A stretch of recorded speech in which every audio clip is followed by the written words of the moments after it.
India limited से जुड़े कथित 50 करोड़ के निवेश विवाद में नया मोड़ आया है। कंपनी के 2 वरिष्ठ अधिकारियों के खिलाफ छत्तीसगढ़ के कटघोरा थाने में एफआईआर दर्ज होने के बाद नई दिल्ली में आयोजित प्रेस कॉन्फ्रेंस में शिकायतकर्ता गौरव मोदी ने आर्थिक शोषण, मानसिक उत्पीड़न और कथित धमकियों के गंभीर आरोप लगाए। शिकायतकर्ता के अनुसार वर्ष 2017-18 में डीलरशिप मिलने के बाद व्यवसायी विस्तार के नाम पर भूमि, शोरूम, सर्विस सेंटर, मशीनरी और अन्य संसाधनों में करीब 50 करोड़ का निवेश कराया गया। आरोप है कि बाद में अतिरिक्त धनराशि की मांग की गई और मांग पूरी न होने पर डीलरशिप समाप्त करने की चेतावनी देकर दबाव बनाया गया। बता दें कि शिकायतकर्ता पक्ष के वरिष्ठ अधिवक्ता ने बताया, पुलिस कार्रवाई नहीं होने पर न्यायालय का रुख किया गया, जिसके बाद न्यायिक मजिस्ट्रेट प्रथम श्रेणी कटघोरा के आदेश पर 22 मई 2026 को एफआईआर संख्या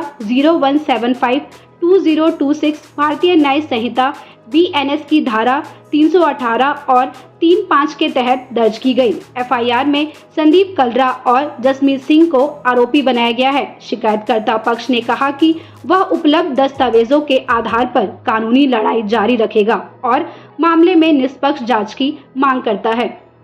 प्रकाश सेठी फ्रॉम छत्तीसगढ़ हाईकोर्ट, जिस केस में हम आज यहाँ दिल्ली में हैं, उसमें कम्प्लीटली चीटिंग का मामला है। जेसीबी इंडिया के जो एम्प्लॉयज़ हैं, प्रेसिडेंट और वाइस प्रेसिडेंट, उन्होंने एक्सटॉर्शन ऐसे की है कि हमसे पहले इन्वेस्टमेंट कराया लैंड में, इंफ्रास्ट्रक्चर में, इक्विपमेंट्स में एंड मशीनरीज़ में। उसके बाद इन्वेस्टमेंट करने के बाद 1-1 साल के एग्रीमेंट करने के बाद वो हमसे एक्सटॉर्शन मनी डिमांड करते हैं, जो एम्प्लॉयज़ हैं उनके, कि अगर आप एक्सटॉर्शन मनी नहीं दोगे या ब्राइब नहीं करोगे हमको, तो हम आपका एग्रीमेंट रिन्यू नहीं करेंगे। अब जो इन्वेस्टर्स हैं, जो डीलर्स हैं, they have already invested 50 crore of rupees, तो वो ब्राइब क्यों नहीं देंगे? उनको अपनी डीलरशिप को आगे बढ़ानी है, हर साल रिन्यू कराना है, तो ये वो एक डेली तरीका बना लिया। हर साल ब्राइब की डिमांड करते हैं। अगर आपको एग्रीमेंट बढ़ाना है तो पैसा दो हमको। ब्राइब दे दी होती, हाँ। अगर वो ब्राइब दे देंगे, हर साल देंगे, तो वैसे ही एक्सटॉर्ट करते जाएंगे। 2025 में क्या हुआ कि उन्होंने हमारा जो एग्रीमेंट क्लॉज है उसको टर्मिनेट कर दिया without any show cause notice. यहाँ से चीज़ें आई बाहर। अब जो हमारा इन्वेस्टमेंट है वो कंप्लीट लॉस हो चुका है। सो हमने एक रिटन कंप्लेंट मूव की थाने में, उसके बाद हमने एसपी को भी दिया। जब वहाँ से कोई कार्रवाई नहीं हुई, हम चले गए कोर्ट के पास 156(3) का एप्लीकेशन लगा के। After the order of the court, वहाँ के जो क्षेत्राधिकार का पुलिस स्टेशन है, वहाँ पे एफआईआर लॉज हुई। एफआईआर लॉज होने के बाद फिर उनका अरेस्ट हुआ 25 जुलाई को। So this is the complete story. What is the bribe amount they are asking from you, sir? A bribe amount that cannot be disclosed. Okay. So how can you say that it's a Because bribe that basically? Are they exactly, asking for exactly yes. money or which is unofficial? See, if they are asking for money in kind or in monetary terms, it is equivalent to the bribe, and everything is on record that has been given to the station, the investigating officer. वो chargesheet का part बनेगी। Chargesheet का part बनने के बाद it will be produce before the court. FIR की copy हमारे पास है, उसमें सारी चीज़ें लिखी है। Everything is documented, nothing is of record, सारी चीज़ें ऑन रिकॉर्ड आ चुकी हैं। देखिए, हम यहाँ एक प्रेस कॉन्फ्रेंस के लिए आए थे।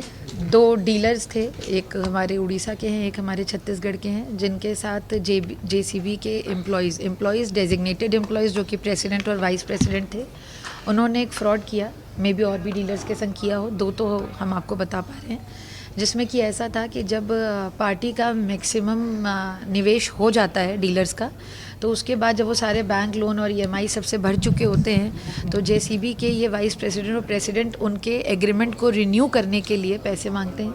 अगर आप उन्हें पैसे दे देते हैं, बिकॉज जिसने 50 करोड़ रुपए निवेश कर दिया हो, वो सोचता होगा कि 1-2 करोड़ और दे करके चीज़ों को ख़त्म करें। अमाउंट 1-2 करोड़ की नहीं होती है, डिमांड उनकी इससे कहीं ज़्यादा है। अगर आप दे देंगे तो आपका एग्रीमेंट रिन्यू होगा, आपके वो 50 करोड़ रुपए प्रॉफिट में निकलेंगे।